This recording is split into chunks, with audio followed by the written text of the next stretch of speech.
Good to go? All right. Good morning. Welcome to Calvary Bible Chapel. As you can tell, not your usual person up here, as Mike is actually working today. So I guess it's kind of important, the whole nursing and keeping people alive thing. So, but I know he definitely misses being here. So he asked me, I think it was Tuesday, to go ahead and take his Sunday school lesson. So I told him that that'd be just fine. And so what I was going to go ahead and talk about is, I guess it was probably about a month ago, I was here and we went through 2 Samuel. Is that not loud enough or too loud? Not loud enough? How's that? Is that better, Greg? Good, excellent.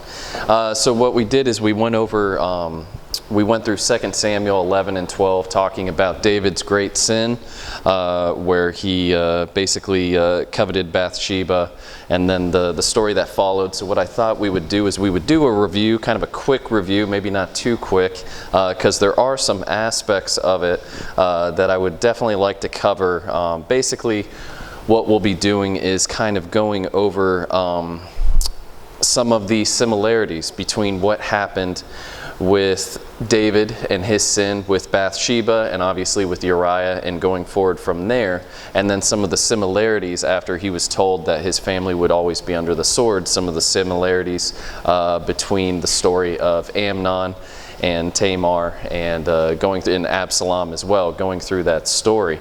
As unpleasant of a story as it might be, it is scripture, and obviously there is so much that we can learn from it.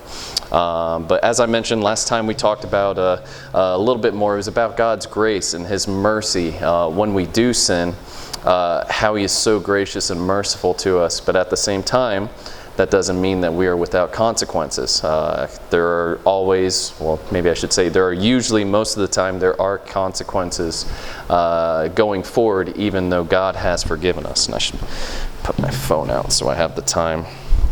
Oh, we got plenty of time. And so obviously it starts off in 2 Samuel 11. It all starts with everyone going off to battle to fight Ammon with Joab. And one of the interesting things I really delved into, just kind of interesting, in the first couple of verses, it talks about pretty much everyone went off to fight except for David. So I wonder why David stayed behind, because I believe usually the king, you know, looking back at some of the other times, David would be fighting, Saul would be fighting. So I thought that was interesting. You know, should he have been off with his men? I don't know. Again, just something kind of interesting I kind of picked up on. But then you see that he does, he stays behind and he goes out on the roof and he sees something that he wants, and he lusts, he covets, and basically he takes it. He uses his power. Unfortunately, he has Bathsheba brought to him, and commits adultery, which obviously is not a good start to the chapter. And on top of that, he even has one of his men tell him that this is Bathsheba, the wife of Uriah, which is one of his men. And so one of his men that is fighting his, maybe I shouldn't say his war, but fighting for him in the war. So kind of an interesting part. And then we know that she becomes pregnant, and David's first, I guess his first reflex is basically to try to cover it up. And so what he does is he has Uriah, he has Joab send Uriah back to him from fighting in the war, fighting basically in the forefront. And so he has him sent to him, and basically David pretty much tells Uriah, hey man, take a load off, you know, go back home, you know, relax, hoping that that Uriah would spend some time with his wife, and hopefully Uriah wasn't very good at counting. And so that's kind of, I think, how he was trying to cover it up. Another interesting thing that I talked about last time, something that I didn't realize until I was researching, until I was studying last time, is Uriah wasn't just some guy. He was one of Uriah's mighty men. I mean, these are like his I don't know if you could say bodyguards. These are some of his most trusted men, his special forces. This isn't just some random guy. And so he more than likely knew Uriah to an extent. You know, this wasn't some faceless person to him. He probably knew this man, and he betrayed him like this. He took advantage of him like this, and is trying to manipulate him like this. And basically just David burying himself, you know, just digging himself a hole. And then obviously we see that it seems like Uriah is a man of principles, a man of morality, that he doesn't go back home and take a load off. Basically he doesn't put his feet up. He goes, and I believe what the Bible says is he goes and he sleeps in the king's gate with some of the other men. So David's like, that's not the best, you know, because he's trying to cover it up, and he goes and he's like, hey buddy, you know, why aren't you going home? Relax, you know, I'm trying to give you some time off. And Uriah says, why should I have any time off when my other brethren that are fighting, they're fighting in this war? Why should I have that time off? And obviously, I'm sure probably David's like, well, that makes sense, but that doesn't help my doesn't help my plan here. And so, unfortunately, what David even tries is he tries to get him drunk and tries to have him go home and lay with his wife again. Doesn't work. And so, what does David do? He doesn't admit his sin. What he does is he starts this elaborate plot to have Uriah killed. Again, one of his mighty men, someone that he trusts, someone that probably trusts him up to this point. The Bible isn't the most clear about, I wonder if it's very early in Bathsheba's pregnancy, if she told Uriah. I'm not sure. So I wonder if he's kind of, if he's maybe a little suspicious. I'm not sure. And I guess that's not for us to know, at least at this time. But so basically we know that the plot comes in, and what happens is he has Joab. He sends him back to Joab with a message, and I think he actually makes Uriah bring the message to Joab. I don't know if it was written down or whatever, if it was sealed with the king's seal, whatever it might have been. And basically tells him, hey, put him in the heart of the fighting, have him killed, because this needs to happen. And so you kind of wonder what's going through Joab's mind at this point. It seems like he's definitely one of David's right-hand men, one of his generals. And then, so another thing that I really kind of really hit on last time is that going through some of the verses, and I think it's 14 through 24 in chapter 11. Let's see here. And it says, and it came to pass in the morning that David wrote a letter to Joab and sent it by the hand of Uriah. So he makes Uriah carry his own death sentence. And he wrote in the letter, saying, set ye Uriah in the forefront of the hottest battle, and retire ye from him, that he may be smitten and die. And it came to pass, when Joab observed the city, that he assigned Uriah unto a place where he knew the valiant men were. So again, putting him in a place where he could definitely die, and needlessly. And it says, and the men of the city went out and fought with Joab. And so just kind of reading this, it seems like the men of the city that they were fighting made a poor military decision to come out of where they were to go fight the men. So Joab's like, come on guys, you got to work with me here. Basically he's trying to kind of not lose the battle. And then these guys just make such a poor decision. And so you just wonder, if God had his hand in it, trying to I guess preserve Uriah's life, whatever it might be, trying to keep the blood off of David's hands. But they just keep pushing, and the men of the city went out and fought with Joab, and there fell some of the people of the servants of David, and Uriah the Hittite died also.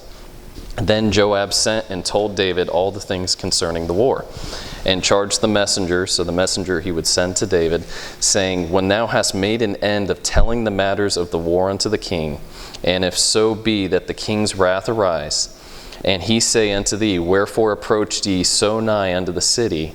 when ye did fight, asking him, why did you get so close to the city? What was this decision that you made, this strategic decision? Knew ye not that they would shoot from the wall? And then what we'll do is we'll kind of skip a verse. Basically he's saying like what David would say, we'll continue. In verse 21 it says, who smote Abimelech the son of, I cannot pronounce that, did not a woman cast a piece of millstone upon him from the wall, that he died in Thebez? Why went ye nigh the wall? Then say thou, thy servant Uriah the Hittite is dead also. And so basically he's telling the messenger, listen, David's going to go, why in the world did Joab have his men get so close to the wall? They're going to shoot at him. I mean, why would you do that? Then you say, and by the way, Uriah is dead, you're welcome. Basically Joab saying, this is on you, buddy. Wiping his hands of the situation, saying, you're welcome, I did you a favor. Unfortunately, it costs other men their lives as well. And you see that here in a couple of verses as well. In verse 22, so the messenger went and came and showed David all that Joab had sent him for. And the messenger said unto David, surely the men prevailed against us, and came out unto us into the field, and we were upon them, even up unto the entering of the gate. So they were doing pretty well. And the shooters shot from off the wall upon thy servants, and some of the king's servants be dead, and thy servant Uriah the Hittite is dead also. So you can see there, and some of the king's servants be dead. And so it's not just Uriah. There are more than just Uriah's blood on David's hands, unfortunately, in this situation. Other men had to die for David's sin, for this whole elaborate cover-up. And so basically, David says, after the messenger makes him, he's like, okay, go and tell Joab, I understand. Thank you, pretty much. And then so if we were to jump down to verse 26, and when the wife of Uriah heard that Uriah her husband was dead, she mourned for her husband. And David doesn't waste much time here. And when the morning was past, David sent and fetched her to his house, and she became his wife and bare him a son. And then probably the most important part of this whole chapter, but the thing that David had done displeased the Lord. And so what we did is we did cover that last time. And then we went into chapter 12 as well, where God sends Nathan, because obviously the Lord was displeased. He sends Nathan to confront the king, to confront David. And he tells him, we all know the story of the ewe lamb. And so basically, David is very angered, and I kind of wonder if he was projecting his guilt and his anger onto this other man, because you have to think, I mean, this is a moral man, and he has to be feeling some kind of guilt at this point.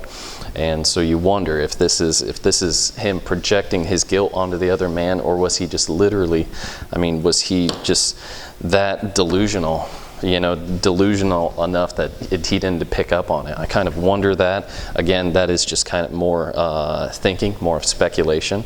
Can't really tell from here.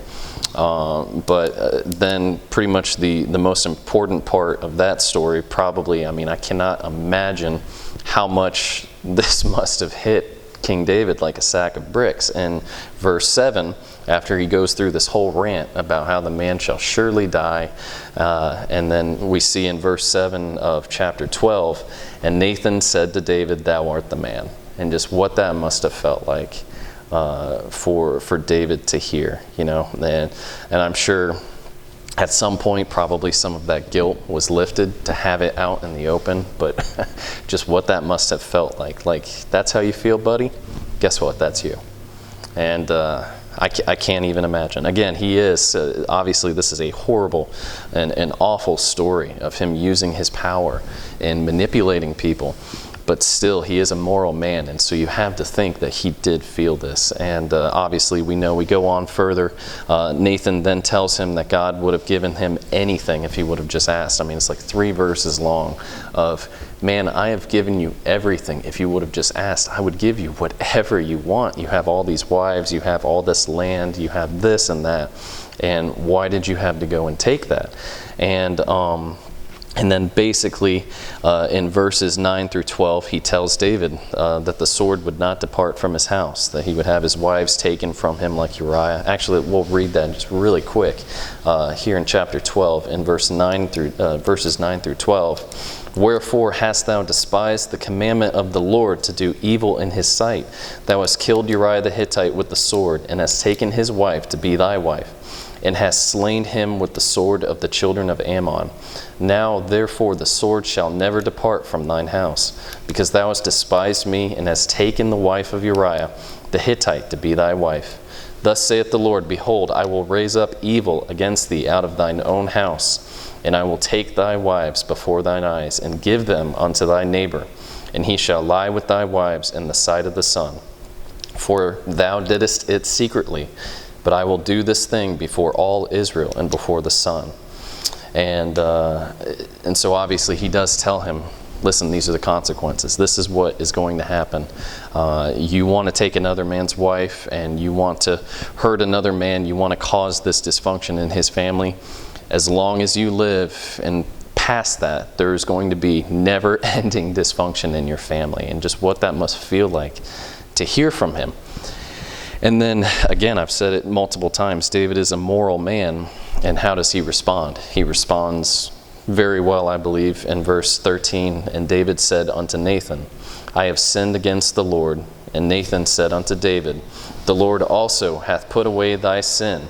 Thou shalt not die. And so, last time I kind of covered that this is where he shows him mercy. He doesn't deserve it. He says he responds correctly. And he does. At first, he tells him all of the consequences of his actions. Well, most of the consequences. And then he tells him that at the same time, he spares his life, that he will go on, he will be king. Excuse me. And that he would go on and be king. And so where there is sin, there is always grace and mercy from the Lord. And because David, well, maybe not just because David responded correctly, but because he blessed David throughout his entire life. But then obviously we know that there are some more unfortunate consequences that come from it. And that is in verse 14, I believe.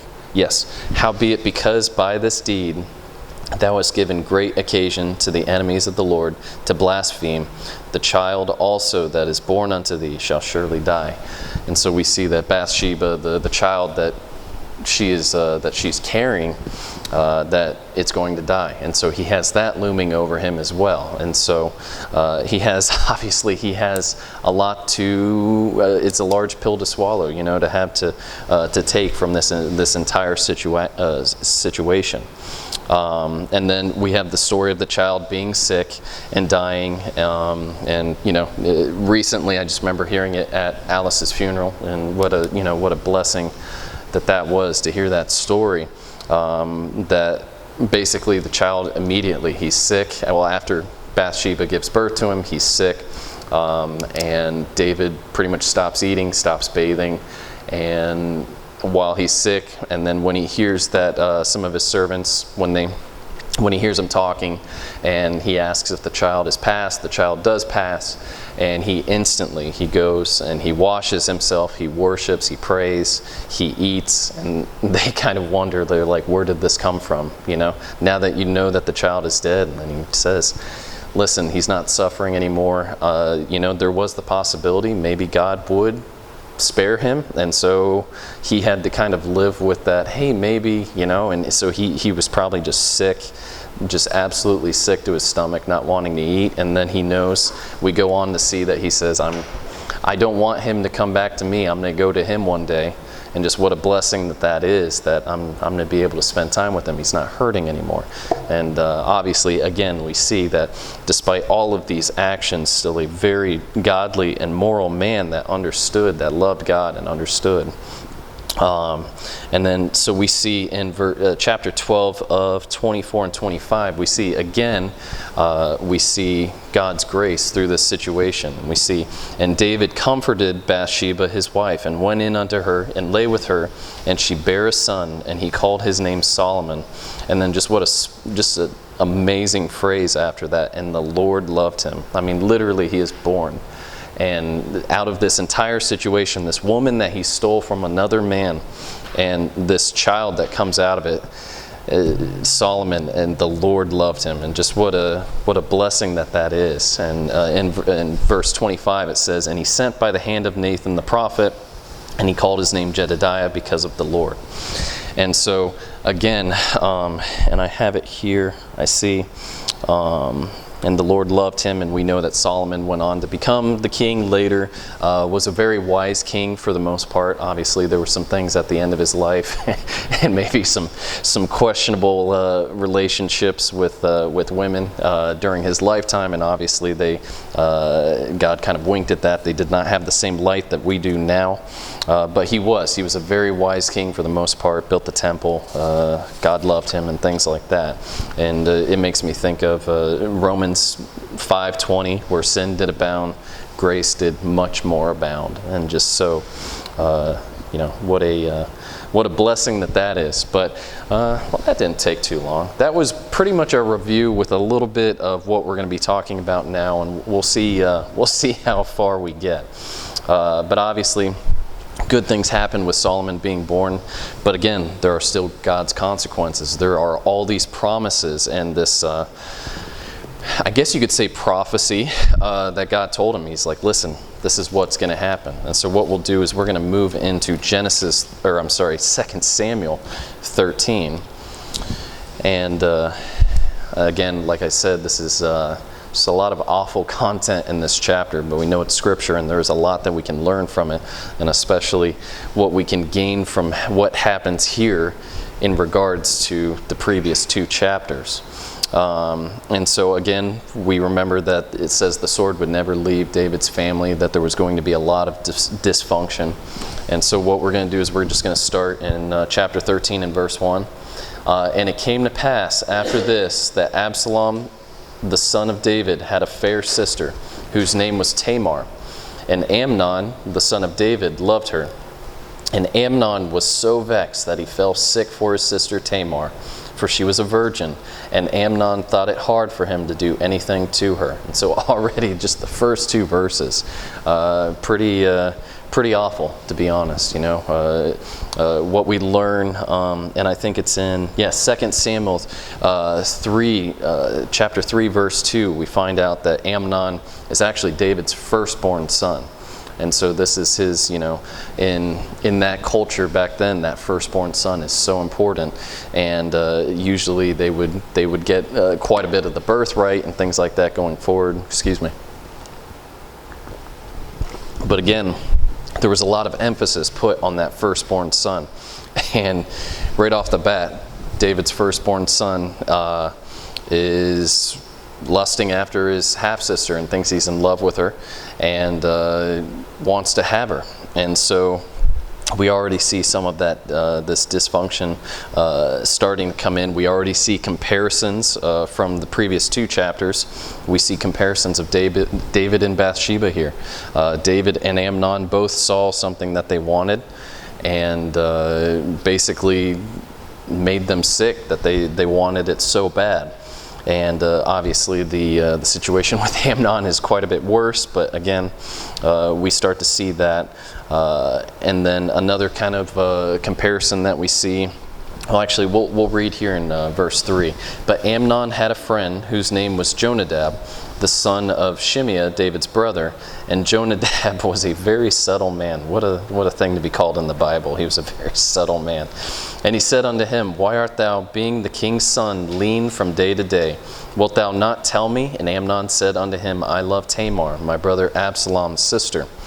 And Jonadab said unto him, Lay thee down on thy bed, and make thyself sick. And when thy father cometh to thee, say unto him, I pray thee, let my sister Tamar come, and give me meat, and dress the meat in my sight, that I may see it, and eat it at her hand.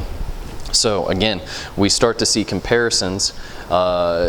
Basically, David, after he takes Bathsheba, we see this elaborate plan to pretty much cover that up. Here, we see kind of staying in that keeping of David's dysfunctional family. We see David's firstborn son wanting to have relations with another one of his daughters, and David's nephew is encouraging him in this elaborate plan to basically make her his.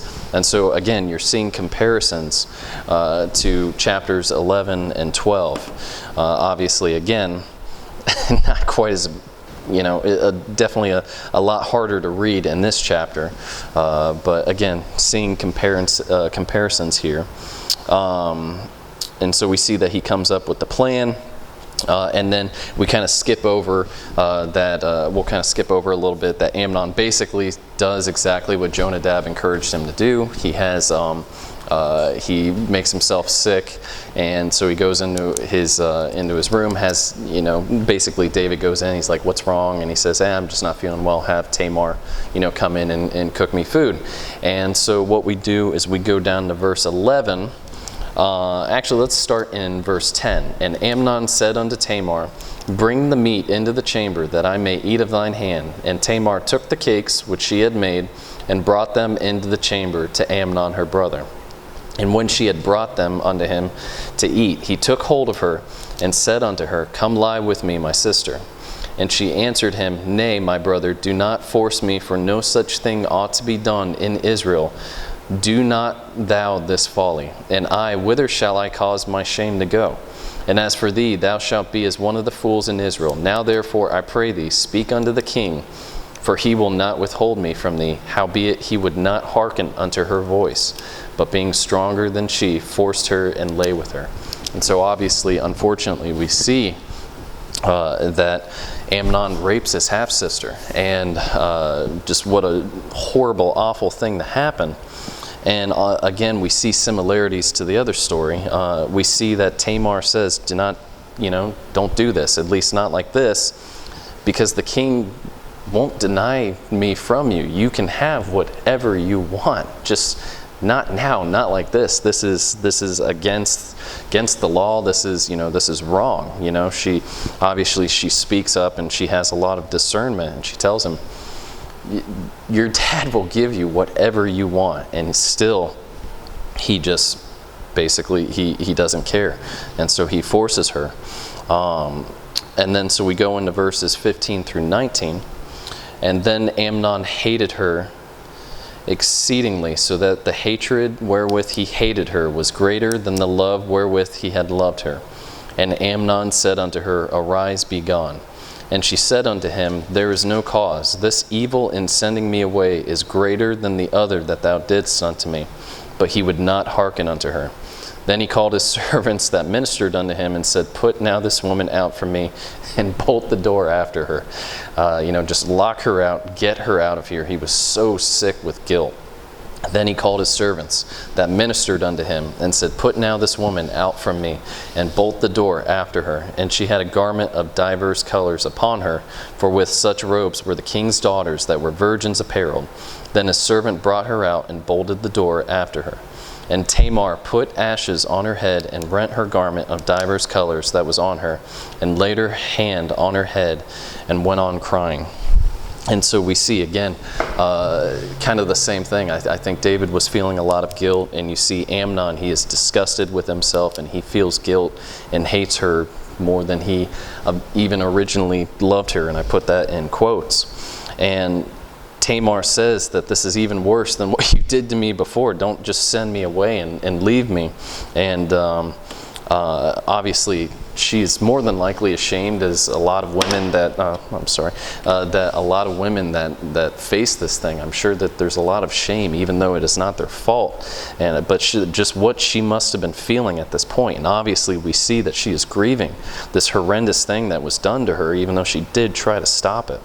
And then we do know that she was pure, according to verses 2 and 18, that says that she was a virgin, and so she knew the law. And if you go to Deuteronomy 22, turn here real quick, Deuteronomy 22,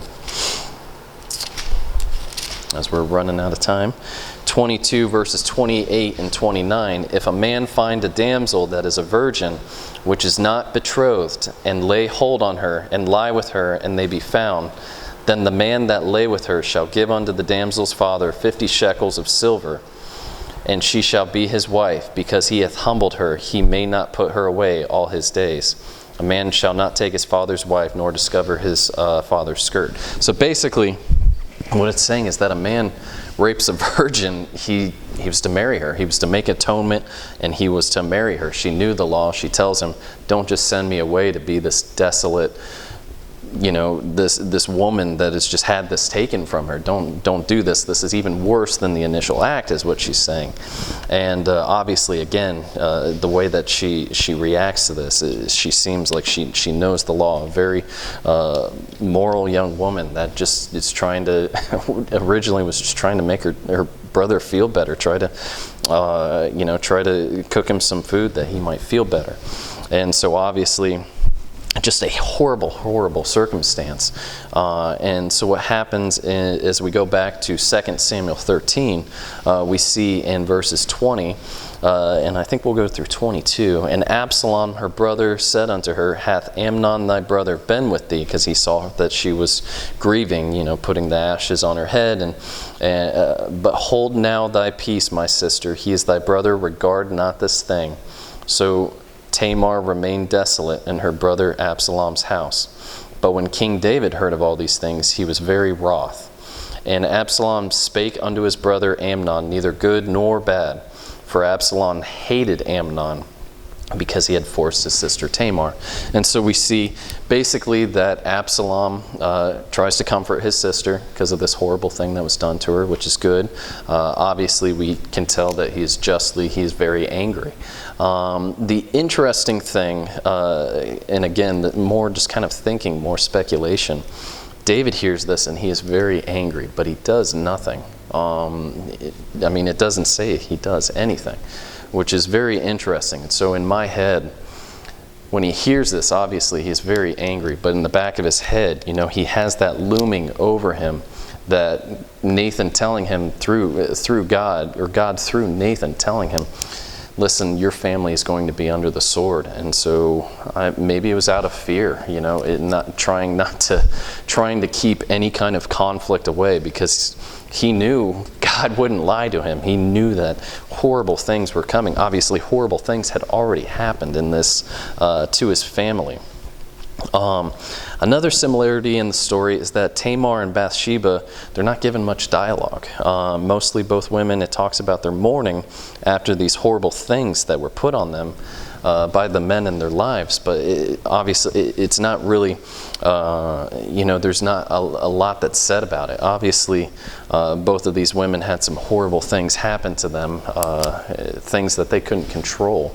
And it seems that both of them seem to be godly women that just happen to have these horrible things happen to them. And we do know that back then, in some of the cultures back then, women were not treated very well. Yes, ma'am?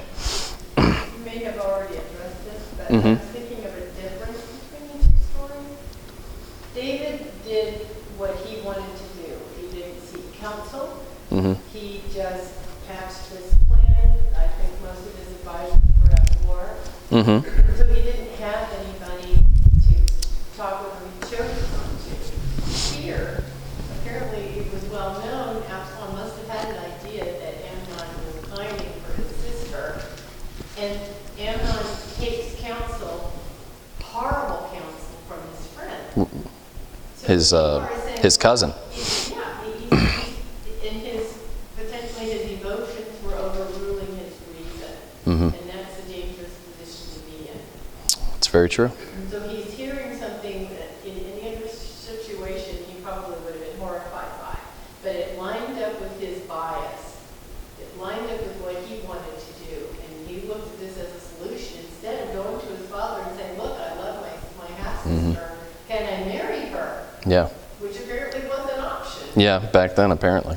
Yeah, and again, it just comes down to the similarities, and that basically, and it might have been earlier, is that God tells David, I would have given you anything that you wanted. You could have had anything. If you wanted Bathsheba, if you wanted any of these women, I've given you all these women that you have. All of these wives. Obviously, again, God winking at this situation. You have all these wives and concubines and things like that.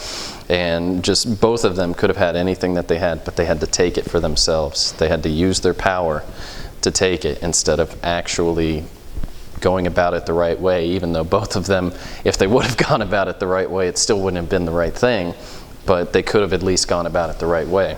Well, I think So. Abraham and Sarah were half relations. So, it's possible that if Amnon had gone to his father would have maybe tried to talk him out of it, but again, it would have most likely been proved. Yeah, and I don't think at this time, and again, don't quote me on this, I don't think there were a lot of laws about incest at the time or like that kind of thing. Obviously, with Abraham and Sarai, or Abram and Sarai, that was it was quite a bit earlier, I believe, than during the time of David. There were probably quite a few less people in the world, but yeah, it is an interesting thought. But we have just a couple more minutes, so we'll kind of plow along here. We see in verse 28 that we start to see the similarities again, or I'm sorry, we see in verse 23 that he waits a full 2 years later. Obviously, Absalom is still, he's harboring this hate, and he doesn't confront his brother in the right way. He does what his dad did. He hatches some elaborate plan to basically have his half-brother killed.